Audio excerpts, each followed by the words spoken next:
వలేటివారిపాలెం నుండి నెల్లూరుకు రేషన్ బియ్యంను అక్రమంగా తరలిస్తున్న బొలెరో వాహనాన్ని కావలి రూరల్ పోలీసులు అదుపులోకి తీసుకున్నారు. సుమారుగా 65 పీడీఎస్ రైస్ బస్తాలను వలేటివారిపాలెంకు చెందిన డ్రైవర్ శివకుమార్ అనే వ్యక్తి రిజిస్ట్రేషన్ లేని బొలెరో వాహనంలో తరలిస్తుండగా అతన్ని అదుపులోకి తీసుకున్నట్లుగా కావలి రూరల్ సీఐ శ్రీనివాస్ గౌడ్ తెలిపారు. ఎన్నికల నేపథ్యంలో నిత్యం నిర్వహిస్తున్న తనిఖీల్లో భాగంగా తనిఖీలు నిర్వహిస్తుండగా నెంబర్ కూడా లేని బొలెరో వాహనాన్ని గుర్తించామని అనుమానంతో తనిఖీ చేయగా అక్రమ బియ్యంగా గుర్తించి అదుపులోకి తీసుకున్నట్లు తెలిపారు. బొలెరో వాహన ఓనర్ కావలి బాలకృష్ణారెడ్డి నగర్కు చెందిన వారు కాగా అతని వద్ద వంశీ అనే వ్యక్తి లీజుకు తీసుకుని ఈ అక్రమ రేషన్ బియ్యం రవాణా చేస్తుంటాడు. కేసు నమోదు చేసి దర్యాప్తు చేస్తున్నామని పోలీసులు తెలియజేశారు. నెల్లూరు జిల్లా ఎస్పీ గారైన శ్రీ రెడ్డి ఐపీఎస్ గారి ఆదేశాల మేరకు టూరు ప్లాజాలో చెక్ పోస్ట్ ఏర్పాటు చేయడం జరిగింది. ఈ చెక్ పోస్టులో 24 అవర్స్ మా సిబ్బంది చేత వాహన తనిఖీలు నిరంతరం చేయడం జరుగుతాం.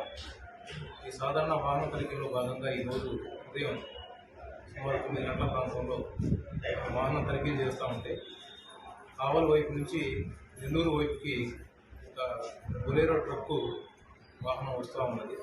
దానిపైన ఒక బ్లాక్ షీట్ కప్పబడి ఉంది. దానికి నెంబర్ ప్లేట్ లేదు. అనుమానంతో ఆ వెహికల్ని ఆపి చెక్ చేస్తే దానిలో కొన్ని రైస్ బ్యాగ్స్ మేము గమనించడం జరిగింది. అవి ఆ డ్రైవరు పేరు శివకుమారు. ఇతను వలేటివారిపాలెం మండలానికి చెందినవాడు. ఒంగోలు నుంచి వస్తున్నట్టుగా మాకు తెలుపుకున్నాడు. ఆ వెహికల్ చెక్ చేసి దాంట్లో పీడీఎస్ రైస్గా గుర్తించడం జరిగింది. ఈ విషయాన్ని సివిల్ సప్లైస్ డీటీ గారు కూడా మీ వెంటనే తెలియపరచడం జరిగింది. ఈ వాహనంలో సుమారు 65 వరకు రైస్ బ్యాగ్స్, చిన్న పెద్ద రైస్ బ్యాగ్స్ ఉన్నాయి. వీటిలో వెయిట్ సుమారు ఒక 3 టన్నుల వరకు ఉంటుందని సుమారుగా ఉండొచ్చు అని అంటున్నారు. ఇంకా పూర్తిగా వెయిట్ చేసిన తర్వాత మనకి ఎన్ని కేజీలు అనేది క్లారిటీ ఇస్తాం. దీన్ని ఇమ్మీడియట్గా మా ఉన్నతాధికారుల ఆదేశాలు తెలియపరిచి దీని మీద కేసు నమోదు చేయడం జరుగుతుంది. ఈ రైసు ఎక్కడి నుంచి వస్తున్నాయి, ఎక్కడికి వెళ్తున్నాయి అనేది పూర్తిగా మేము ఇంకా అతన్ని విచారిస్తున్నాము.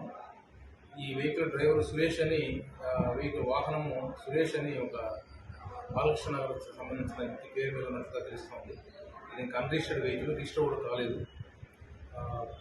సురేష్ను కూడా మేము సెక్యూర్ చేసుకుని విచారించి పూర్తిగా ఎక్కడి నుంచి ఎక్కడ తీసుకెళ్తున్నారు అనేది విచారించి దీంట్లో కేసు నమోదు చేయడం.